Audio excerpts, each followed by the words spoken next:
quero trabalhar com vocês hoje em Gênesis capítulo 50, versos de 15 a 21, uma ministração que tem como título o caminho para a restauração.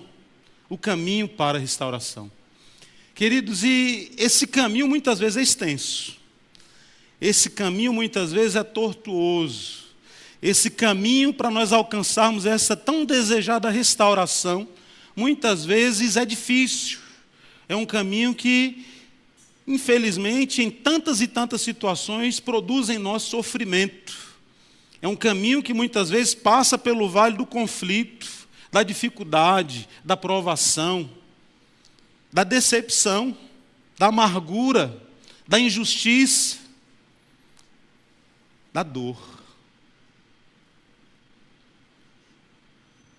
E, queridos, é importante a gente analisar e compreender que o nosso Deus muitas vezes permite que todas essas coisas aconteçam nas nossas vidas, porque Ele quer produzir em nós, a partir de nós, algo novo. Ele quer transformar as nossas vidas, quer nos levar a alcançar posições muito maiores e melhores daquelas que nós já temos alcançado. Desejo do coração de Deus é que seja formado no meu coração, no teu coração, nas nossas vidas, a estatura de varões perfeitos em Cristo Jesus. A gente sabe que esse processo, no decorrer da nossa vida, não vai se concretizar. Nós nunca vamos nos tornar a estatura de varões perfeitos como Cristo, mas como pequenos cristos. Nós precisamos a cada dia nos esforçar para adquirirmos o crescimento, a edificação, a maturidade e permitirmos que o poder de Deus se manifeste em nossa fraqueza, para que possamos ser restaurados para louvor da glória de Deus. Eu quero nessa noite trabalhar com vocês sobre conflito. Eu quero trabalhar com vocês nessa noite sobre o perdão. Eu quero conversar com vocês nessa noite sobre o processo que muitas vezes cada um de nós precisa enfrentar e atravessar para que haja em nós maturidade cristã. Para que a gente, exemplo de grandes homens da Bíblia, possamos aprender com seus exemplos e aplicar nas nossas vidas a essência do verdadeiro evangelho, que é o evangelho da salvação, da confrontação, da mudança, da transformação de vida, o evangelho do perdão, das segundas oportunidades. Por isso eu quero te convidar a fazer essa leitura de Gênesis, capítulo de número 50. Quero ler com vocês os versos de 15 a 21. E diz assim a palavra do Senhor.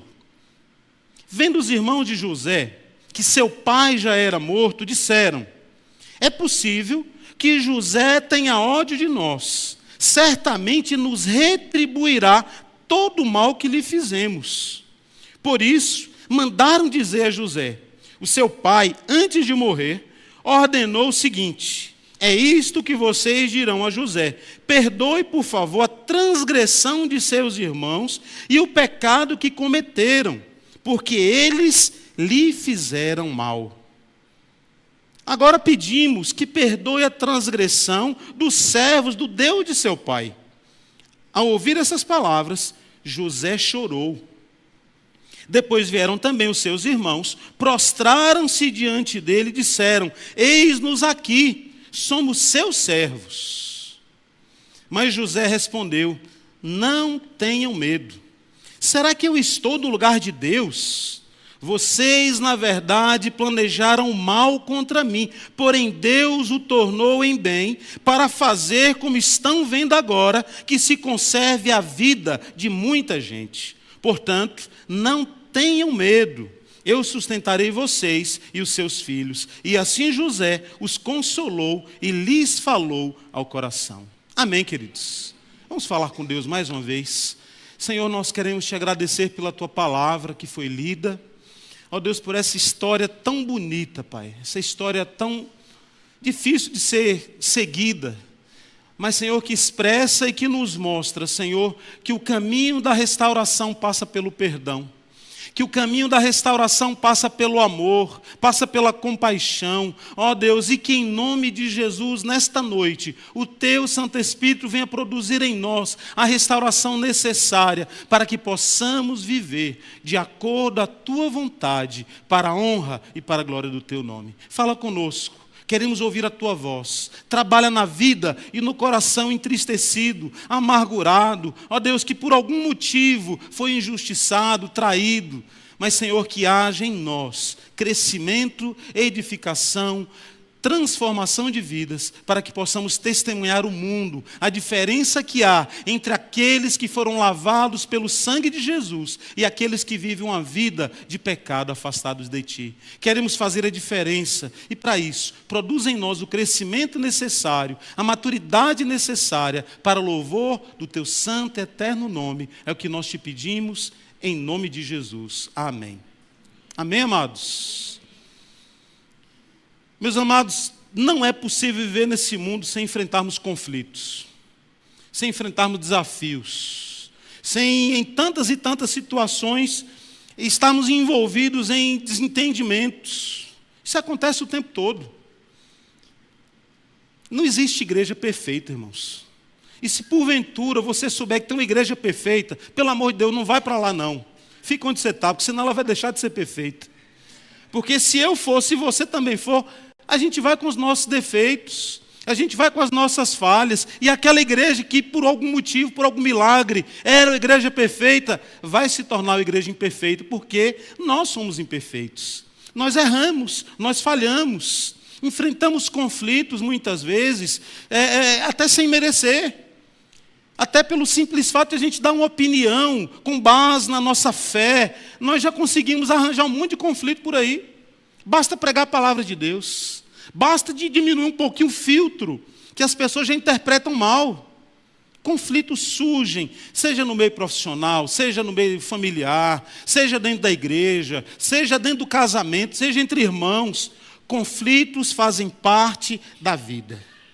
Mas nós precisamos aprender a lidar com os conflitos, a lidar com os desafios, a lidar com as crises, para que tudo isso venha produzir em nós frutos de avivamento, de crescimento, de maturidade, para que a gente possa a cada dia amadurecer, nos tornando pessoas firmadas na rocha da nossa salvação, que é Cristo.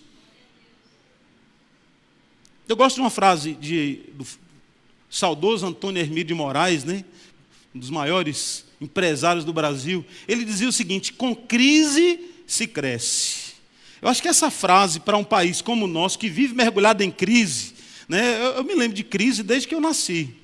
Eu sou do tempo do cruzado novo, né? Do cruzado, do cruzeiro, e vai mudando, até que virou real, né? Que já não está mais nem tão real assim, né? Mas é uma crise atrás da outra. Mas algo que um empresário com a visão de águia, como aquele homem, Antônio Hermídio de Moraes, um dos grandes empresários brasileiros, vivendo num país de crise, de conflito, com crise se cresce. E é isso que eu quero te dizer nessa noite.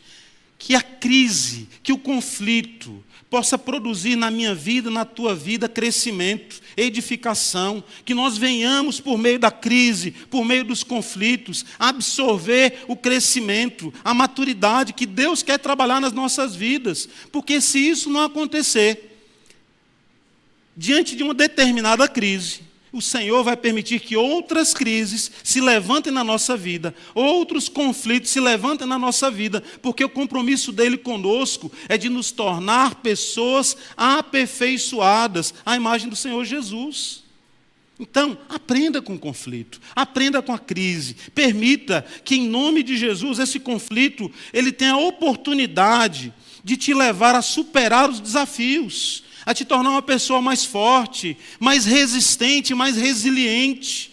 Uma pessoa que está se fortalecendo a cada dia no Senhor, se fortalecendo na dependência de Deus, para enfrentar os desafios da vida. Mas, queridos, se o conflito, se a crise não for bem trabalhado na nossa vida, não vai adiantar. Não vai produzir nada. Infelizmente, há pessoas que estão vivendo uma vida atordoada por causa dos conflitos e não conseguem se desvencilhar deles. vivem magoadas, amarguradas, vivem rancorosas, com o coração endurecido, não conseguem perdoar e nem liberar perdão, não conseguem perdoar a si próprias, porque os conflitos muitas vezes são gerados pela nossa própria falta de maturidade, pelas nossas próprias escolhas, pelos nossos próprios erros, pelo nosso próprio egoísmo. Então o conflito pode ser externo e pode ser interno, pode começar conosco. E afinal de contas, muitas vezes a gente é encrenqueiro mesmo, né? A gente procura, às vezes, certas situações que nem teria necessidade. Mas, queridos, é desejo do coração de Deus que nós possamos buscar lidar com os conflitos de maneira a se fortalecer em Deus, liberando perdão, perdoando, permitindo que o poder de Deus se manifeste nas nossas vidas. C.S. Lewis ele tem uma frase icônica que eu gosto muito, diz o seguinte: é fácil falar de perdão até ter alguém para perdoar. E a gente sabe que alguns conflitos são tão intensos, machucam tanta gente, que a gente não consegue liberar perdão. Né? Fica aquela mágoa, aquele ressentimento, há um distanciamento entre as pessoas, e fica aquele ranço, e fica aquele peso, fica aquela amargura nos nossos corações, e nós muitas vezes temos dificuldade de lidar com essas situações. E isso acontece, irmãos, principalmente quando esse conflito produz muita dor nos nossos corações.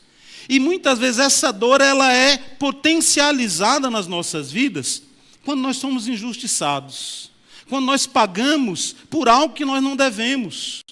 Porque quando você comete uma falha, quando você comete uma gafe, quando a gente faz algo que sabe que realmente foi algo que não deveria ter acontecido, e aí você paga o preço por causa daquilo, você fala, puxa vida, eu estou apanhando, eu estou sofrendo, mas felizmente eu fiz por merecer. Mas, amados, quando você sofre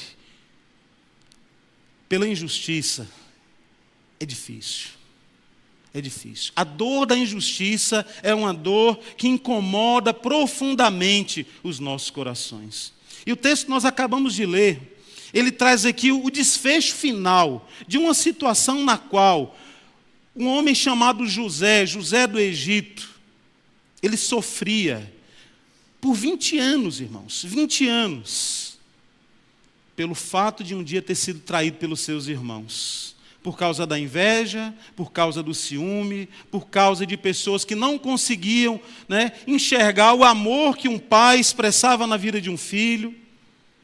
E nós conhecemos a história. Aqueles irmãos se juntaram, pegaram aquele irmão, chamado José, e lançaram ele dentro de uma cova. José foi lançado num poço pelos seus irmãos, que na realidade estavam pensando em matá-lo. Injustamente. E eu fico analisando a vida de José, fico olhando para a vida de José e fico pensando, meu Deus, como esse rapaz deve ter sofrido. 20 anos de conflito, 20 anos de amargura, 20 anos pensando naquela atitude injusta, desleal dos seus irmãos, irmão de sangue, capaz de trair, capaz de pensar em matar, em tirar a vida do irmão, lançar aquele irmão numa cova. Aí alguém foi lá, um dos irmãos, o Judá, foi lá interceder, falou, não gente, não mata não, vamos vender como escravo, e fala para o papai que ele morreu e que foi despedaçado por uma fera selvagem. Venderam aquele irmão para o Egito como escravo, foi comprado como escravo por Potifar. Puxa vida, parece que a vida do rapaz vai melhorar, né? Ficou como administrador, como mordomo de Potifar. Um jovem que tinha uma família, que tinha parentes, que tinha pai, que tinha posses, que tinha uma boa condição financeira, de uma hora para outra, entra no fundo do poço, é vendido como escravo. Naquele período ali, ele começou a ver que as coisas poderiam até melhorar, mas foi só ilusão, porque ele foi perseguido pela mulher de Potifar, que desejou tê-lo, possuí-lo. Ele, porque era um homem íntegro, temente a Deus, afastou-se daquela situação, e foi acusado injustamente mais uma vez. A dor da injustiça repousando sobre a vida de José, amargurando o seu coração. Foi acusado injustamente de algo que ele não fez. Foi preso e ali permaneceu por um bom período na prisão. Ladeira abaixo. Sofrimento, angústia, decepção, amargura, sentimento de injustiça, sofrimento e dor. Até que a história nos conta, nós conhecemos a história, que o copeiro do rei e o padeiro do rei foram presos juntamente com José. José achou graça junto aos olhos do carcereiro e passou a ser privilegiado até ali na prisão. Olha como Deus é bom, né? Mesmo quando a gente está no mais profundo abismo, ainda assim a mão do Senhor, a misericórdia do Senhor, a compaixão do Senhor nos acompanha. A história nos conta que José falou para o padeiro, falou, olha, me conta o teu sonho. Ele contou o sonho, falou, infelizmente, eu quero te trazer uma triste notícia, você vai morrer. E ele morreu. Mas o copeiro, ele interpretou o sonho e falou, olha, você vai ser restituído ao teu cargo e à tua função. Quando você sair daqui, se lembra de mim. Lembra que eu trouxe essa interpretação aqui para você, lembra que eu fui bênção na tua vida. E o copeiro, de fato, voltou à sua posição, se esqueceu da vida de José. E lá permaneceu José por mais 2 anos, esquecido, injustiçado, amargurado, padecendo com a dor, com o sofrimento, e quem sabe pensando naquela atitude desleal que os seus irmãos um dia se levantaram contra ele, e lhe causando dor. Até que no tempo certo, o Senhor levanta José para interpretar o sonho de Faraó. E o Senhor lhe deu entendimento e a sabedoria para lidar com aquela situação. É uma situação que tratava sobre 14 anos, 7 anos de abastança, de fartura e 7 anos de fome. E queridos, aí nós começamos a ver o trabalhar de Deus na vida de José, tirando José daquele local, daquela prisão, daquele lugar escuro de amargura, de dor e de decepção, e colocando aquele homem íntegro, que em momento algum é mencionado no texto bíblico que ele murmurou. Em momento algum nós ouvimos falar que José questionou de Deus o motivo pelo qual ele estava passando por aquele processo. Foi colocado como braço direito de Faraó, como governador do Egito. Louvado, exaltado e bendito seja o nome do Senhor. O Deus de processo, o Deus que nos leva muitas vezes por caminhos que aos nossos olhos são tortuosos, mas são caminhos que estão nos favorecendo, que estão nos fortalecendo, que estão nos preparando para ocupar o lugar que Ele tem reservado para cada um de nós, no tempo certo, na hora certa, de acordo com a sua santa e soberana vontade. Ele foi colocado como o segundo homem do Egito. Eu quero te perguntar nessa noite, quantos conflitos você já enfrentou na vida? Quantas vezes você já foi injustiçado? Quantas vezes você já foi traído ou traída? Quantas vezes você ficou amargurado? Quantas vezes você se sentiu como se estivesse dentro de uma prisão, sem expectativa, sem visibilidade, com o coração endurecido, entristecido e machucado? Quantas pessoas, irmãos, estão vivendo nessa prisão? Na prisão da amargura, na prisão da falta de perdão, na prisão da dor, da angústia, do sofrimento. Eu quero te dizer nessa noite que o Senhor quer te tirar dessa prisão, mas Ele quer trabalhar na tua vida. Ele está realizando na tua vida um processo de edificação, de fortalecimento, de cura interior, de libertação.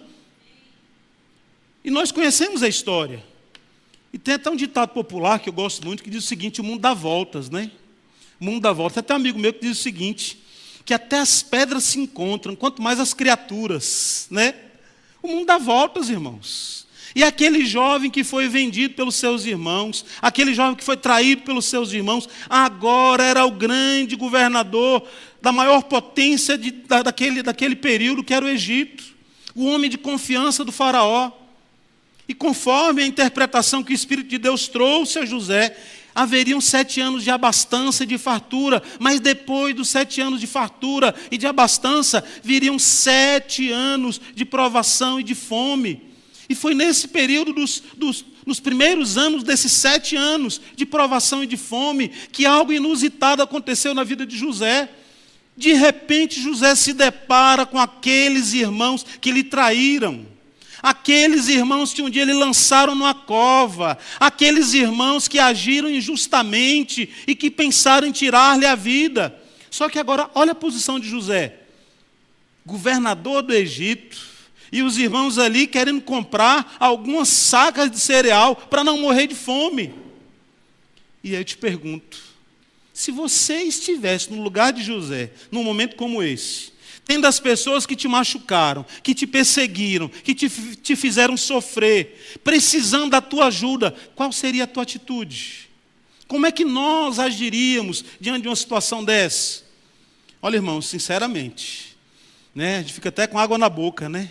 Puxa vida, no mínimo a gente ia pensar, não, tinha que fazer cumprir a justiça. O certo é certo, o justo é justo. O pecador tem que pagar pelo seu pecado. Há consequência por causa de um erro. José poderia agir dessa forma, mas a história nos mostra que não foi assim que ele agiu. Ele primeiro se aproximou dos seus irmãos. Ele primeiro queria saber se aqueles irmãos ainda eram as mesmas pessoas. Sabe por quê, queridos? Porque as pessoas mudam. E nós mudamos com base naquilo que nós fazemos de certo e com aquilo que nós fazemos de errado. Consequentemente, aqueles irmãos, no decorrer daqueles 20 anos de distanciamento, se cobraram em relação daquilo que fizeram contra o seu irmão. Houve um peso na consciência, houve um sofrimento. E José queria saber se de fato aqueles homens eram os mesmos homens, inconsequentes, injustos, que um dia se levantaram contra ele ou não. E a história nos conta que depois de fazer uma série de provações, uma série de manobras, para entender se de fato houve algum tipo de transformação e de mudança na vida daqueles irmãos, José se apresentou àqueles irmãos. Depois que percebeu que de fato houve um arrependimento, se revelou de maneira amorosa, de maneira compassiva, mandando trazer a sua família, recebendo a sua família, os seus pais, os seus irmãos, oferecendo para eles a melhor terra de pecuária do Egito, que era a terra de Gósen, para que eles pudessem ali viver, para que eles pudessem ali criar os seus animais e enfrentar aqueles anos de sofrimento. Amparados, sustentados pela boa mão de José, que repousava sobre a vida deles, pelo cuidado daquele irmão, que agiu com compaixão e com misericórdia. Queridos, precisamos nos espelhar em pessoas como em pessoas como José, um homem como esse, capaz de abrir mão da justiça. Se ele agisse de maneira justa para cobrar daqueles irmãos a atitude inconsequente, ele não estaria errado. Mas ele optou pela compaixão, ele optou pelo perdão, ele optou pela misericórdia. E, queridos, o Evangelho nos confronta a esse tipo de atitude. Uma atitude diferente da atitude do mundo, uma atitude de amor, de graça, de compaixão, de misericórdia, de olhar o outro com um olhar compassivo, misericordioso, de pagar o mal com o bem. Esse é o teu desafio, igreja. Pagar o mal com o bem. Liberar perdão na vida daqueles que em algum momento te proporcionaram dor, amargura, tristeza e decepção.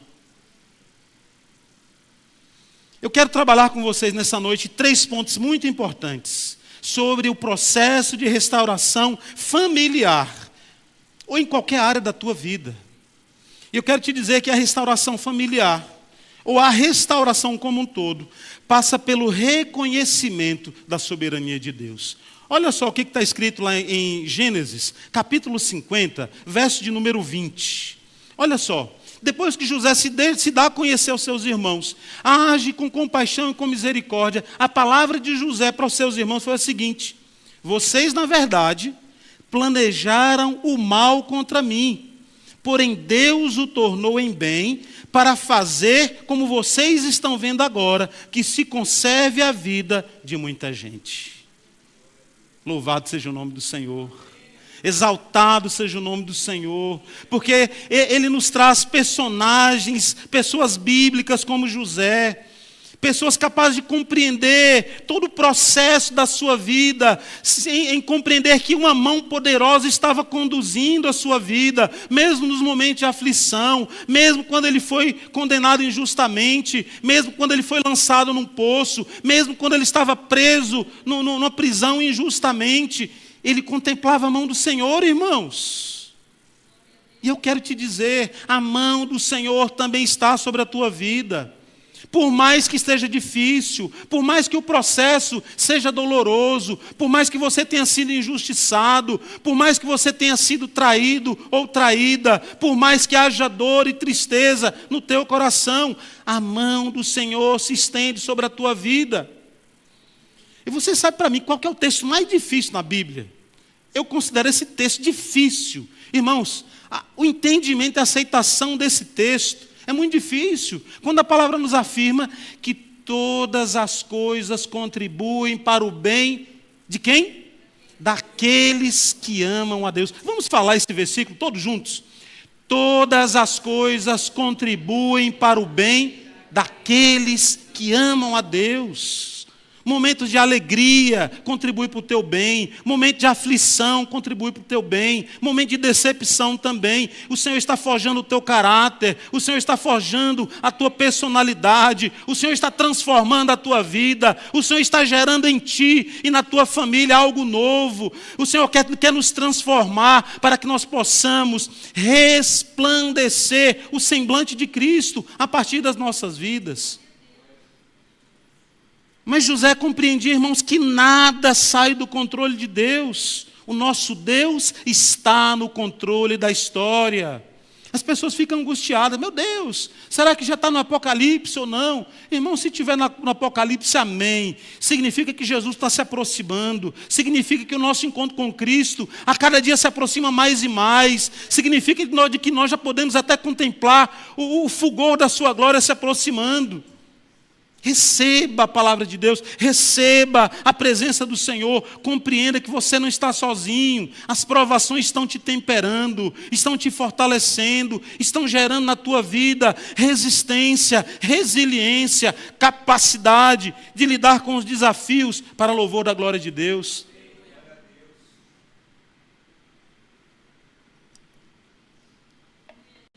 A restauração passa pelo reconhecimento da soberania de Deus. Meus amados, quando nós temos clareza de que a nossa vida está firmada na rocha, quando nós temos clareza de que Jesus é aquele que nos norteia, que nos fortalece, nada nem ninguém vai conseguir nos abalar, e enxergaremos a vida com a ótica da soberania desse Deus, que sabe o que é melhor para você, e muitas vezes o melhor de Deus para nós não é a vida mansa, não é a vida tranquila. Eu estava aqui ouvindo esse hino, né? Eu solto o cabo da nau, né? O pessoal até faz a brincadeira da nau, né? Solta o cabo da nau. Mas o que é uma nau? Uma nau é um navio, é um barco. E um barco, irmãos, para poder navegar, ele tem que soltar o seu cabo. Se ele ficar amarrado, ele não vai sair ali do porto seguro. Para que ele possa andar por sobre as águas, para que ele possa desbravar os oceanos, ele precisa soltar aquele cabo, compreendendo que há alguém que direciona e que sopra a sua vida. O Senhor é aquele que conduz a nau da tua vida. O Senhor é aquele que te direciona, que te conduz por caminhos agradáveis a Ele, ainda que seja necessário passar pelo processo da restauração. Mas eu aprendo com José, que ao olhar para as circunstâncias, ao invés de murmurar e de guardar mágoas, ele optou por cuidar, por abençoar, por perdoar e por seguir em frente. Mas sabe uma coisa interessante? É que os irmãos de José não entenderam o que estava acontecendo. E ficaram preocupados. Quando Jacó morreu, ele falou: meus irmãos, e agora? É possível que o nosso irmão José, sendo quem ele é, não pesou sua mão contra as nossas vidas por causa de papai. Se fosse na Bahia, falava, por causa de painho. Mas painho morreu, e agora? Procuraram a José, preocupados, angustiados, e afirmando que o próprio Jacó havia deixado uma palavra de direcionamento para a sua vida. Ele ficou emocionado e chorou, porque era um coração aquebrantado, um coração que ouvia a voz de Deus, era o coração de um homem íntegro, temente a Deus, um homem que foi provado, que foi aprovado pela vida, um homem que passou pelo vale da sombra e da morte, um homem que enfrentou a injustiça, mas havia sido fortalecido pelo Senhor. É isso que Deus quer fazer na tua vida. te tornar alguém diferenciado, alguém cheio do Espírito Santo, alguém capaz de confundir o mundo. Como assim? Que atitude é essa que você está tendo? Olha o que essa pessoa falou de você. Olha só, levantou um falso testemunho, foi injusta contigo. Ah, não, essa pessoa merece pagar um preço. Os irmãos não entenderam a atitude de José, irmãos. E o mundo não vai entender a tua atitude de liberar perdão para quem nem merece o teu perdão. Pelo contrário, merece uma cadeia. Mas você vai perdoar aquela pessoa. Você vai perdoar aquela pessoa, porque um dia nós também fomos perdoados. Porque o caminho da restauração familiar, ou em qualquer área da vida, passa pela atitude de perdoar. Meus amados, nós aprendemos que o perdão não é apenas uma opção, é uma condição para a vida do crente. Se nós queremos usufruir e desfrutar o perdão do Senhor, precisamos perdoar aqueles que nos têm ofendido. Olha o que nós lemos lá em Colossenses, capítulo 3, versos 12 e 13. Diz assim: revesti-vos, pois, como eleitos de Deus, santos e amados, de entranhas de misericórdia, de benignidade, de humildade, mansidão, longanimidade, suportando-vos uns aos outros e perdoando-vos uns aos outros. Se alguém tiver queixa contra o outro, assim como Cristo vos perdoou, assim fazei vós também. Suportando uns aos outros mutuamente, perdoando uns aos outros, liberando perdão, compreendendo que aquela dor e aquele sofrimento veio com permissão de Deus sobre a tua vida, para te formar um crente melhor, para te fazer um marido melhor, para te fazer um pai melhor, para te fazer um filho melhor, para te fazer um cidadão melhor, um profissional melhor, em todas as áreas da tua vida, sendo provado, edificado, fortalecido e aprovado por Deus. É para isso que o Senhor tem te chamado. Caminho da restauração passa pela atitude de perdoar. Mas por que nós devemos perdoar? O texto diz que nós somos eleitos de Deus. Fomos salvos pela graça. Nada do que você fizer vai te dar salvação. Mas olha que coisa interessante. Fomos salvos pela graça para a prática das boas obras. E aí você olha para a vida de José, pagou um alto preço, mas o Senhor o tirou daquela posição de vergonha, naquela posição de indigência, e o colocou na posição mais alta possível, abaixo apenas do faraó, para que ele pudesse praticar boas obras. E José compreendia isso, irmãos. Ele sabia que ele não estava ali por mérito próprio, ele estava ali porque a graça de Deus superabundou sobre a sua vida. E é assim que Deus está tratando da tua vida. Ele está derramando graça, para que essa graça possa transbordar e alcançar aquelas pessoas que fazem parte da tua vida, em todas as áreas, para que elas também sejam alcançadas pela graça, ainda que elas ainda não entendam, ainda que elas nem compreendam. A exemplo dos irmãos de José, não entenderam. Não precisa entender. O que eles precisam é ver Jesus transparecendo através da minha vida e da tua vida, para louvor da sua glória. Meus amados, nós precisamos perdoar, porque se um dia nós fomos perdoados, é porque o preço do nosso perdão foi cravado na cruz do Calvário. O preço foi pago para nos perdoar. Jesus pagou um alto preço. Nós perdoamos porque se nós não perdoarmos uns aos outros, amados, nem as nossas ofertas aqui do gasofilácio são recebidas pelo Senhor. A palavra do Senhor nos diz que quando você vier com a sua oferta, com o seu dízimo, com a sua cadeira para abençoar Ibal, e se lembrar que tem algo contra alguém, guarda esse dinheiro, segura esse dinheiro, não tem problema não, pode segurar. O Senhor cuida da casa dele. Vá lá, procura aquela pessoa, libera perdão na vida dela, peça perdão a ela, se reconcilia com ela e depois vem adorar o Senhor teu Deus. Porque se você não fizer isso, a tua adoração, a tua expressão de amor, a tua gratidão serão interrompidas, irmãos. O Senhor não vai receber, porque nós lidamos com um Deus santo, um Deus perfeito, um Deus de coisas grandes, um Deus de restauração, um Deus de transformação. O Senhor não vai receber. Perdoe. Libere perdão na vida daquelas pessoas que precisam do seu perdão. E nós perdoamos, porque o perdão não é apenas uma opção, mas uma condição. Se você quer ser perdoado, então perdoe. E o terceiro e último ponto que eu quero trabalhar com vocês nessa noite, nos ensina que o caminho da restauração familiar passa pelo amor. Nós aprendemos por meio da palavra de Deus que o amor cobre multidão de pecados. Não tem explicação o que o amor faz, irmãos. É algo tremendo, é algo poderoso. Por isso a resposta de José para os seus irmãos, ali no versículo de número 21, do capítulo 50 de Gênesis, diz assim: portanto, não tenham medo, eu sustentarei vocês e seus filhos. E assim José os consolou, cuidou deles, pagou o mal com o bem. Isso me leva a lembrar de uma situação na qual o apóstolo Pedro, chegou para Jesus e perguntou: Jesus, até quantas vezes nós devemos perdoar o irmão? 490 vezes? 7 vezes 7? Não, 7 vezes. Jesus falou, não apenas 7, mas 70 vezes 7. Será que seria 490 vezes? Não, irmãos. O perdão é incondicional. O perdão é um número que nós não podemos alcançar. E quantas vezes nós dependemos do perdão e da graça do Senhor sobre as nossas vidas? Sempre, sempre. Nos colocamos diante dEle, clamando ao Senhor por perdão, compreendendo que esse perdão é expressão de amor que excede a justiça. É uma expressão de amor que complementa a vida cristã.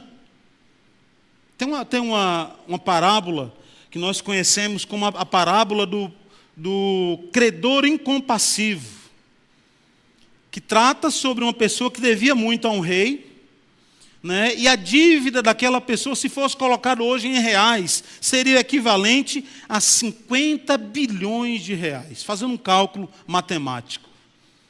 Ele teve a sua dívida perdoada. Mas quando ele saiu daquele lugar, ele encontrou um indivíduo que devia para ele talvez 1, 2, poucos meses de trabalho. E ele pegou aquela pessoa pelo pescoço, exigiu que aquela pessoa lhe pagasse aquela mixaria que ele devia.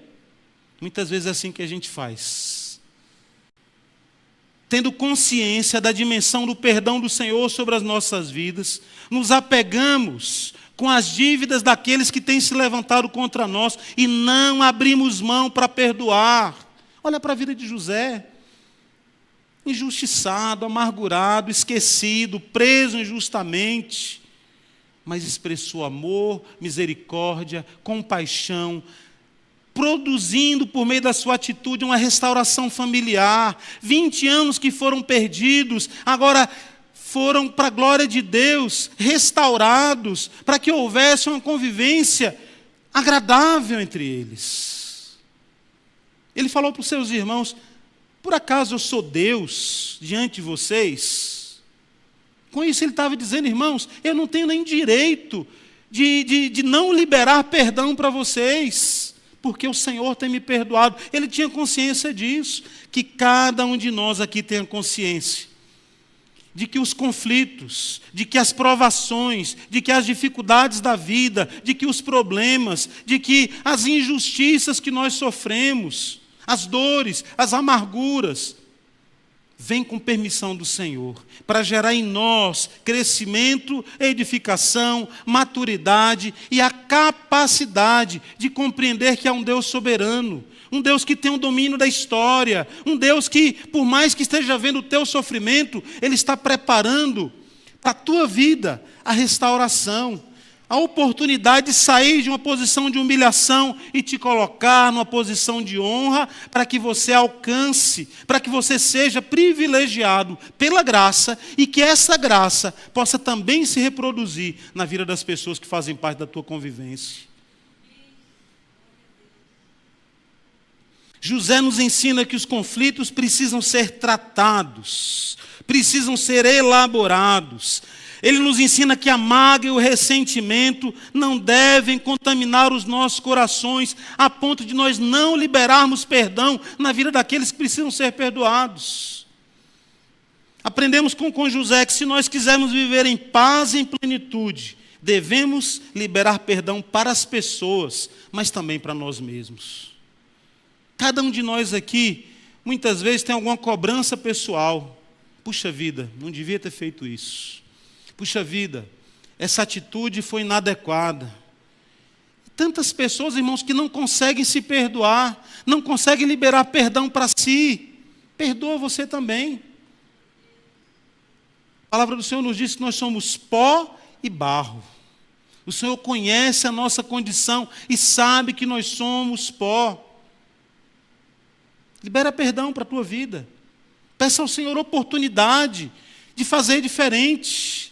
Peça ao Senhor oportunidade, como Ele deu para José, para expressar amor, compaixão, misericórdia, generosidade sobre a vida das pessoas que um dia lhe prejudicaram. E eu quero concluir nessa noite com um exercício aqui com vocês. Quando eu coloco essa imagem aqui, o que vem à mente de vocês aqui? Olho por olho, dente por dente. É assim que o mundo lá fora vive. Mas olha só qual é a orientação que o Senhor Jesus traz para as nossas vidas. Você pode ler comigo? Vamos ler todos juntos? Vocês ouviram o que foi dito. Olho por olho, dente por dente. Eu, porém, lhes digo, não resistam ao perverso. Se alguém lhe der um tapa na face direita, ofereça-lhe também a face esquerda. Se alguém quer processar você e tirar-lhe a túnica, deixe que ele leve também a capa. Se alguém obrigar você a andar 1 milha, vá com ele 2. Dê a quem lhe pede e não volte as costas ao que lhe pedir emprestado. Vocês ouviram o que foi dito: ame o seu próximo e odeie o seu inimigo. Eu, porém, lhes digo: amem os seus inimigos e orem pelos que perseguem vocês, para demonstrarem que são filhos do Pai de vocês, que está nos céus. Porque Ele fez o sol nascer sobre maus e bons, e vir chuva sobre justos e injustos. Porque se vocês amam aqueles que os amam, que recompensa terão? Os publicanos também não fazem o mesmo? E se saudarem somente os irmãos, o que é que estão fazendo demais? Os gentios também não fazem o mesmo. Portanto, sejam perfeitos como é perfeito o Pai de vocês que está nos céus. Queridos, que essa mensagem encontre espaço na tua vida. Que essa mensagem encontre espaço no teu coração. Que possamos, a exemplo de homens como José, perdoar, liberar perdão, dar a volta por cima, compreendendo que há um Deus que é Senhor sobre todas as coisas e que tem um objetivo na vida de cada um de nós, nos tornar cada vez mais parecidos com Cristo. Que Deus nos abençoe em nome de Jesus.